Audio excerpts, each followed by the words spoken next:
नमस्कार, स्वागत है आप सभी का न्यूज़ प्लस 21 में। मैं हूं आपके साथ अंजलि। चलिए शुरुआत करते हैं बैक टू बैक खबरों की ओर। शहर में सार्वजनिक परिवहन के ढांचे को दुरुस्त करने के लिए केंद्र सरकार द्वारा पीएम ई बस सेवा योजना प्रारंभ की गई है। योजना के तहत राज्यों को शहरों की जनसंख्या के आधार पर बसों की संख्या निर्धारित की गई है, जिसके अनुसार रायपुर को 100, दुर्ग भिलाई को 50, बिलासपुर को 50 तथा कोरबा को 40, इस प्रकार कुल 240 ई बसों की स्वीकृति प्राप्त हुई है। भारत सरकार ने छत्तीसगढ़ राज्य के 4 प्रमुख शहरों रायपुर, दुर्ग, भिलाई, बिलासपुर और कोरबा को पीएम ई बस सेवा योजना के तहत इलेक्ट्रॉनिक बसों के संचालन की मंजूरी दी है। यह घोषणा न केवल छत्तीसगढ़ के लिए गौरवपूर्ण क्षण है, बल्कि पूरे देश के लिए एक मील का पत्थर भी है, जो प्रधानमंत्री नरेंद्र मोदी के स्वच्छ और रहित भारत के सपने को साकार करने के लिए एक महत्वपूर्ण कदम है। वहीं दिल्ली आबकारी नीति घोटाला मामले में शनिवार को दिल्ली के मुख्यमंत्री अरविंद केजरीवाल राउज एवेन्यू कोर्ट पहुंचे, जहां राउज एवेन्यू कोर्ट ने दोनों पक्षों को संबंधित दस्तावेज पेश करने के लिए कहा। सुनवाई के दौरान अरविंद केजरीवाल के वकील रमेश गुप्ता ने कहा कि ईडी की तरफ से पूरे दस्तावेज नहीं दिए गए हैं, वो दिए जाएं, जिसके बाद कोर्ट ने अरविंद केजरीवाल को जमानत के लिए 15,000 के मुचलके का बेल बॉन्ड भरने का आदेश देते हुए जमानत मंजूर कर ली। बता दें कि दिल्ली आबकारी नीति मामले में ईडी ने पूछताछ के लिए सीएम अरविंद केजरीवाल को 8 बार समन जारी किया था, लेकिन दिल्ली के सीएम कभी पूछताछ में शामिल नहीं हुए, जिसके बाद ईडी ने कोर्ट में आवेदन लगाया था। वहीं केंद्र सरकार ने एलआईसी कर्मचारियों के वेतन में बढ़ोतरी को मंजूरी दे दी है। इससे करीब 1 लाख कर्मचारियों और 30,000 पेंशनर को लाभ मिलेगा। केंद्र सरकार ने एलआईसी कर्मचारियों के वेतन में 17% बढ़ोतरी को मंजूरी दी है। यह बढ़ोतरी अगस्त 2022 से प्रभावी माना जाएगा। इसका मतलब है कि एलआईसी कर्मचारियों को अगले महीने सैलरी के साथ एक बड़ा अमाउंट मिल सकता है। केंद्र सरकार की मंजूरी के बाद इन कर्मचारियों का वेतन अगले महीने से बढ़कर मिलेगा। कर्मचारियों के वेतन में 17% की बढ़ोतरी के बाद एलआईसी के ऊपर हर साल 4,000 करोड़ रुपए का भार पड़ेगा।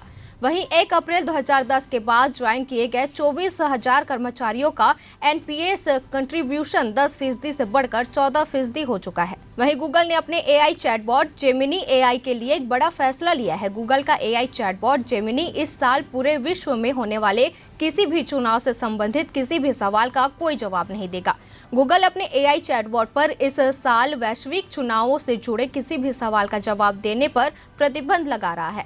इसका मतलब है कि भारत में होने वाले लोकसभा चुनाव और विश्व के अन्य देशों में होने वाले चुनाव के बारे में जेमिनी किसी भी सवाल का जवाब नहीं देगा। इसका असर भारत में होने वाले चुनाव पर पड़ेगा। ऐसे में गूगल की एआई चैटबॉट जेमिनी इस चुनाव में एक बड़ी भूमिका निभा सकती है, लेकिन अब ऐसा नहीं हो पाएगा। आपको बता दें कि कुछ दिन पहले भारत के केंद्रीय मंत्री ने गूगल को इस मामले में एक बड़ी चेतावनी भी दी थी कि जेमिनी भारतीय नेताओं के बारे में सही से रिस्पॉन्स नहीं कर रही है। वहीं हिंदी सिनेमा की टाइमलेस ब्यूटी मधुबाला का इंडस्ट्री में बहुत बड़ा योगदान रहा है।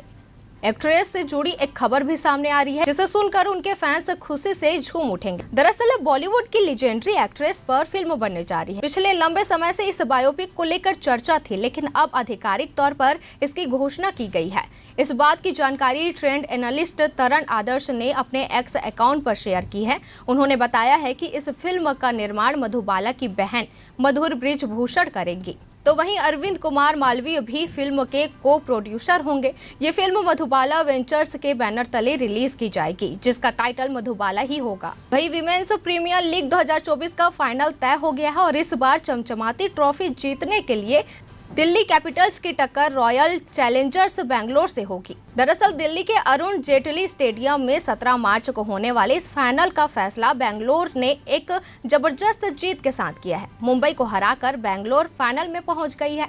जेटली स्टेडियम में ही शुक्रवार 15 मार्च को खेले गए एलिमिनेटर मैच में बैंगलोर ने डिफेंडिंग चैंपियन मुंबई इंडियंस को सनसनीखेज अंदाज से 5 रन से हराते हुए पहली बार फाइनल में जगह बनाई है।